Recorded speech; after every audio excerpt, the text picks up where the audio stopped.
Alrighty, it's time for Around the Nation. I'm really excited for this one. And I don't know, I was excited for Colorado, I was excited for Texas, but I'm really excited to talk about this one. And I don't know. Florida got something special, bro. They really do. So let's start with an exercise before we get into this segment. So remember, we love college football, right? We the one. Everybody watching this show, everybody that follow this show, everybody that follow CFB Nation, and everybody who truly keep this thing up, and we talk about the sport 24/7. I look at us as the 1%ers. We the 1%ers. I look at everybody else as the 99%ers. I feel like August 1st of every year is kind of where everybody who was gone for like the last 6 months start talking college football again. I'm like, man, what the hell they was at?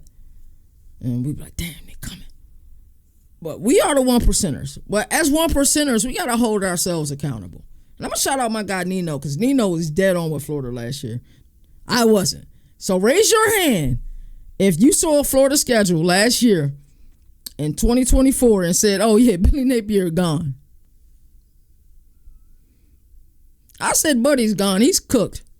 I said, congratulations, buddy. Whoever did your schedule, they played you. They 100% played you. So raise your hand if you thought Florida was cooked last season when you seen that schedule. All right, cool. If you raised your hand, you a real one. People ain't raised their hand, probably Florida Gator fans, or it's Nino watching the show like, yeah, I was right, you was wrong. Yeah, it's cool, Nino. It is what it is. All right, so now, stay with me. Week 1 of the college football season, when Miami marched into Gainesville and put up 41 points. Raise your hand if you was like, yeah, I'm right.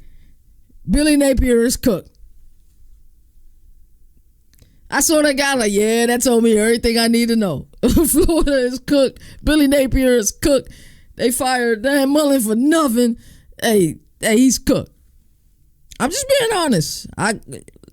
We ain't gonna always have great takes. I'll be the first to tell you, I'm going to be wrong.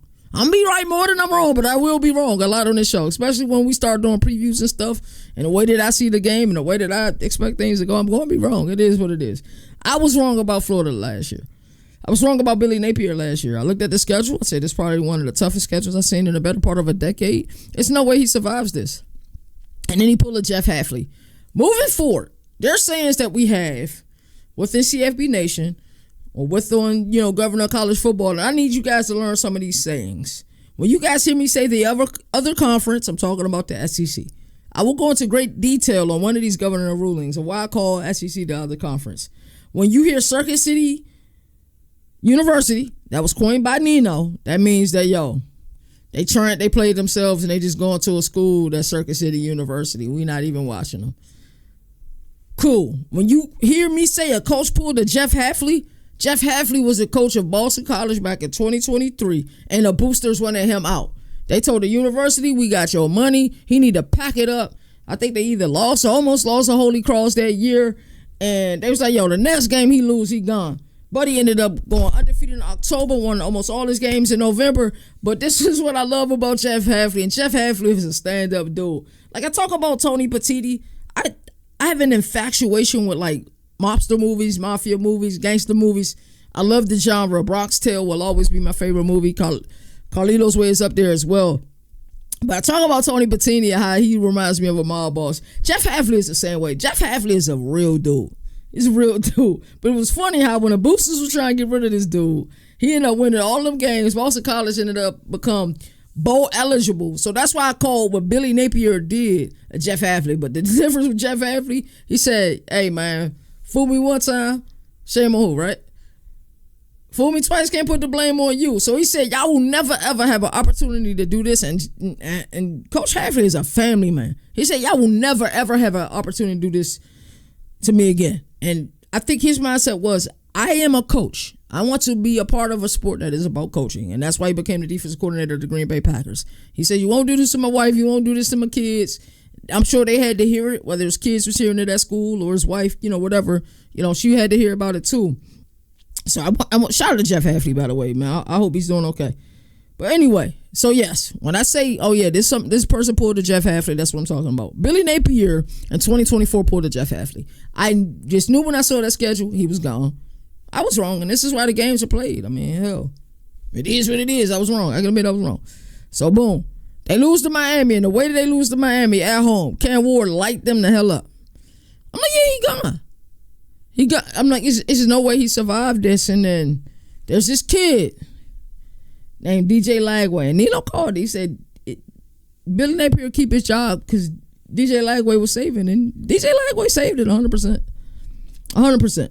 But shout out to Billy Napier, because I think the biggest misunderstanding of coaches who aren't having a lot of success is that they're not putting in the work. He's put in the work. Billy Napier has recruited his tail off during his time in Gainesville. He really has. He really has. So the 2024 season for the Gators, myriad of doubters. Like I said earlier, I was one of those doubters as well. Toughest schedule that I've seen in a better part of a decade. But the fact that they finished 8-5 overall, they were 4-4 in the SEC. They dominated Tulane in a Gasparilla Bowl, 33-8. They averaged 28 points per game last season, allowed 23 points. I'm sure they need both of those to go in, opposite directions. More points this year, allow less points this year. But Billy Napier has done a phenomenal job. He really has. Recruiting during his tenure in Gainesville, like I just said a few seconds ago, has been fantastic. And his most prized possession, DJ Lagway. Yes, Lagway is that dude. Lagway, all of the preseason hype that he's getting, he truly deserves. So let's talk about the roster construction. Y'all know how we do. If you never see me break down an outlook for a team, I like to talk about the roster construction, whether that's SP Plus rankings. I do like to get into some metrics. I also like to talk about return on production, and then we really get into, each position group, and then we see how they fare.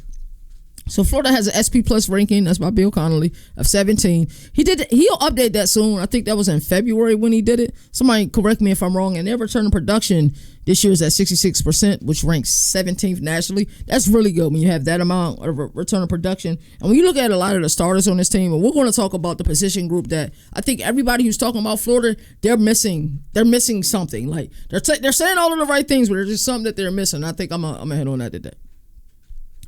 One of the first things you notice when you look at this roster is how well put together this roster is. And I'm not just talking about the starters offensively or the starters defensively. I'm talking about the depth that they have as well.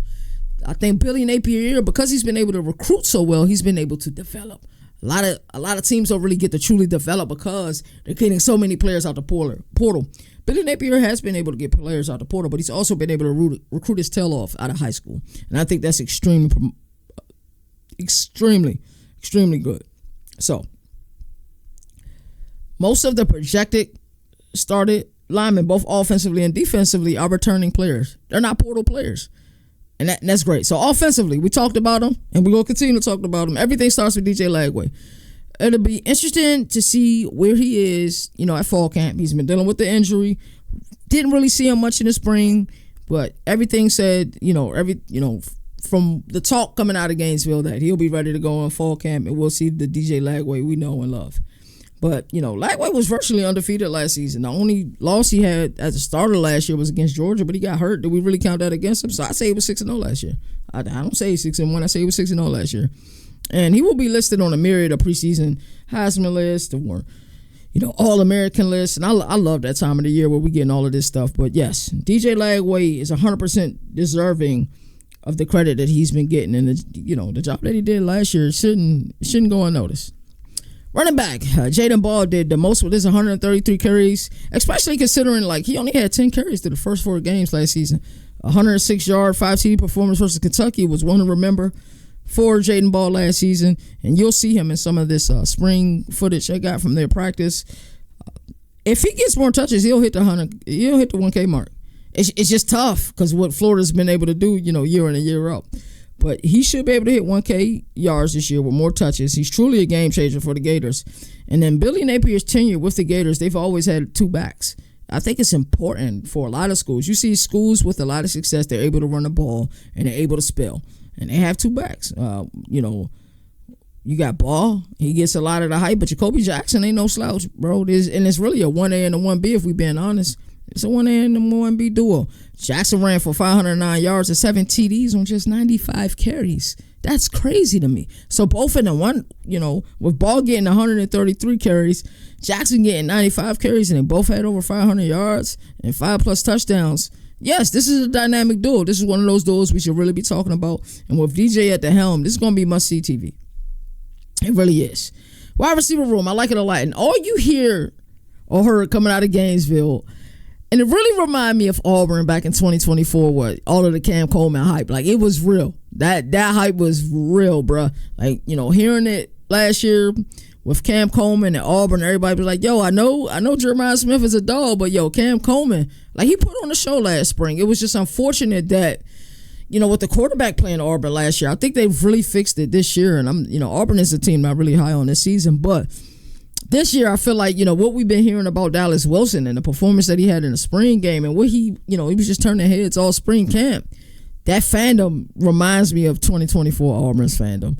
It's just really cool. And it's good to see. But if he's able to, continue what he's doing, he's going to get a lot of targets this year. He's going to be a pivotal piece in the offense. And I think that day and time of, if you're a freshman, go ahead, sit. We may get you some touches. You may end up using a red shirt year. And why for some people in some positional groups it works. There's some guys like at the wide receiver say, I'm ready. I'm born for this. I've been training for this. So also in that wide receiver room, they got Eugene Wilson, who had a stellar 2023 campaign, 61 catches, 538 yards, and 6 touchdowns. Injury-ridden 2024 season, didn't really get the opportunities, but he did do pretty well with the opportunities that they have. Also, they got more freshmen than that. I told you, Billy Napier has been able to recruit, and then they were able to grab UCLA transfer or Michael Sturdy event, and he should be able to compete for snaps as well. So, I've already gave you a bunch of exciting news about the offense. We talked about DJ Lagway. We're talking about the running backs, Baugh and Jackson. We talk about the wide receiver room and stud freshman Dallas Wilson. But the unit that I'm most happy about, but I'm excited to talk mostly about, is this offensive line. This offensive line is huge, bro. It really, I'm talking about 6'3", 6'4", 6'5", 330. It's a really big offensive line. And this offensive line, like they returning, players who had a bunch of starts last year, and this is really one of the best offensive lines in America. You got left tackle Austin Barber, started 13 games last season. He was week 4 SEC Lineman of the Week. You got left guard Kanijah Harris. He started all 13 games last season. So you guys starting to see the theme. Jake Slaughter, I talked about earlier, center. I think he's the best center in all of college football. He was 2024 AP first team All-American, 800-plus snaps last season. 800-plus snaps. So this is what you got on the left side of the line. You just got a whole bunch of return to production. Right guard, Damian George, started 10 games last season. And then the right tackle, Bryce Lovett, was a true freshman last year, and he was, 2024 freshman All-SEC. So we're really starting to see, like, this offensive line, I know they got dudes on the outside. We know they got a dog at quarterback and dogs at running back, but this offensive line may be the nucleus of this entire team. And then the SEC, if you can run the ball, pass the ball, protect the passer, and control time of possession, you will win games. And that's why we saw Florida win games like the Ole Miss game. A lot of people know that, Ole Miss was my pick to win the national championship last year. And I was watching the Florida game, and I'm like, is this going to be the game that's really going to keep these dudes out? And it ended up being it. Why? Because, Florida played amazing defense. They was able to win the war of attrition on the line of scrimmage, and they possessed the ball, and they was able to win the game. And ultimately, that ended up being the game that kind of messed up, Ole Miss fate of making the college football playoff. But this Florida team, this offensive line, I look at this unit and I say this is one of the best offensive line in the country. You look at the players that they got at the skill positions. So they got DJ Lagway at quarterback. They'll keep him upright. They'll keep his jersey clean. This team is primed for big things. They got another tough schedule this year. The schedule, I know last year's schedule was unprecedented, but hell, they got 8 wins out of that. 7 in the regular season. What would they end up doing this year, right? So let's talk about the defense. The scariest part about this Florida 3-3-5 defense is their ability to get pressure, not just from the edge. Most teams love to get that edge pressure, but they get interior pressure as well. Defensive tackle Caleb Banks had 6 quarterback hits last season, 8 tackle for loss, 4.5 sacks. And guess what? He's 6'5", 329. It's a big dude that's able to rush the passer and get interior pressure. And both of their tackles are big. So you look at that, they can really control the line of scrimmage both offensively and defensively. You might be in some trouble in the SEC. You truly might. And on the edge, they got Tyreek Sapp and they got George Gums. They'll generate a lot of pressure as well. They both totaled for 12 sacks total together last year. So we're talking about a culmination. So now we're going to talk about, we talked about a lot about the offense. I really like the front four for Florida. They got a decent quarterback room. They're long, lengthy cornerbacks. You know, I like this team. I like this team a lot. So let's look at the schedule. They won't get me the way they got me last year. I looked at this team. I looked at the schedule. I said, no. Not with Graham Mertz as the guy quarterback. And that's no shot at Graham Mertz. I think in 2023, Graham Mertz completed, almost 80% of his passes. But, you know, it's just different. Lagway gives you a different ability. So, August 30th, they play Long Island University. They'll get a win. We ain't got to worry about that one. We don't got to worry about that one at all. The September 6th game is a scary game for me. South Florida, I predicted South Florida would win their conference, the American, this year, the AAC. I think this is a sneaky game. I think Florida got to be careful with this game. This is one of those 50-50 game, depending on how I'm feeling on the day. While Florida is the better team, South Florida has a better team than people realize. I'll give Florida the game, but watch out. September 13th at LSU. What do we think of LSU this season? I think they loaded offensively. Garrett Nussmeier is my leading candidate for Heisman this year. Offensively, they're amazing. They, you know, when you load up College Football 26 when it come out in a couple of months, and you go use LSU and you play online, whatever online modes they got, if they got rolled to the College Football Playoff, you're going to have a lot of fun playing with their offense. But, you know, defensively and their physicality is what worries me a little bit. So, this game is in Death Valley. And I'm looking at this LSU schedule, right? And I'm saying, alrighty, I think they might lose that Clemson game. This game in Baton Rouge in Death Valley may be a must-win game for LSU. I'm going to give Florida a loss because I think it'll be a must-win game. When we talk about must-win games on week 3. So Florida's 2-1. At Miami, I'm not buying Miami hype. I'm not buying it at all. I think Carson Beck is a really good quarterback. I think Mario Cristobal has done a good job in restoring the roar, but I'm still disappointed in the outcome last season. There's no way they shouldn't have been in the ACC championship last year with, you know, possibility of making a college football playoff. Go at Syracuse, you win your game, you handle business, you're in a college football playoff. Your playoff started then. That didn't happen. You didn't make that happen. You couldn't seal the deal. And because they really were giving up, you know, too much points last season. So give me a win from Florida. Give me a win. So they 4-1 at this point, or 3-1 at this point. With W's versus Long Island, W versus South Florida, loss versus LSU. I think there'll be a must-win game for LSU. Win versus Miami, they 3-1. Home versus Texas. This will be a tough game. This will be a very tough game. But as you guys know, Texas is my prediction is they win. Not only the SEC, but they'll win the national championship this upcoming year. So I got to stay true to that. So this will be a loss for Florida. Florida's now 3-2. October 4th, even though it's in Gainesville, I think it'll be a very close game. It'll be in the swamp. Probably one of those 3:30 type games. But I think Texas finds a way to win. I don't know. They got another home game versus Texas A&M. Give me Florida. Give me Florida. Yes, give me Florida this game. So we're looking at one win versus Texas A&M, another win versus Miami, another win versus South Florida, another win versus Long Island. So they 4-3 at this point. All right. So boom, they play Mississippi State. This is gonna be a trap game because Mississippi State, even though it resulted in a blowout, but I think there was a game that Blake Shapen got hurt last year. This would be a win for Florida. Give me that one. Where y'all at with Georgia this year? Where y'all at with Georgia? Please answer me in the comment section. Where y'all at with Georgia this game? You know, this is the world's largest cocktail party. Give me Florida in this game. Give me Florida. I think Florida gets get back. And I think this is where Florida really starts to go on a run.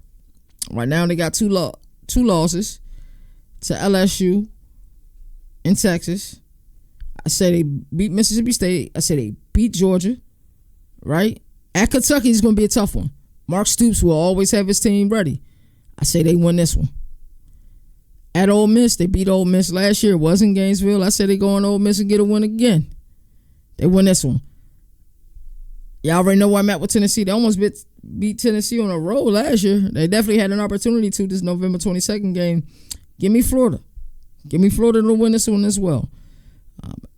Tennessee, I know it's a team of we. I'm not buying it. I don't like what they did at quarterback, and that's no shot at Joey Aguilar. But to have to, to be in App State, learn that system, go to UCLA, learn Tino Sinceri's system, which is a completely different system than, come to Knoxville and learn the veer and shoot. I just don't see it. And they lost a lot of production as well.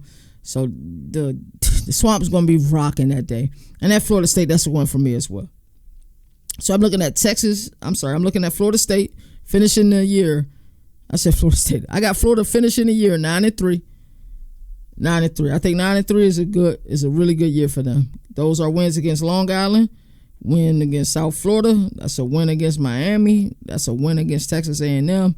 That's a win against Mississippi State. That's a win against Kentucky. That's a win at Ole Miss. That's a win versus Tennessee. That's a win versus Florida State. Now, only 3 losses on the year will be against Texas, against LSU. Hold on. Is there another game? Do I really? I got Florida 10-2.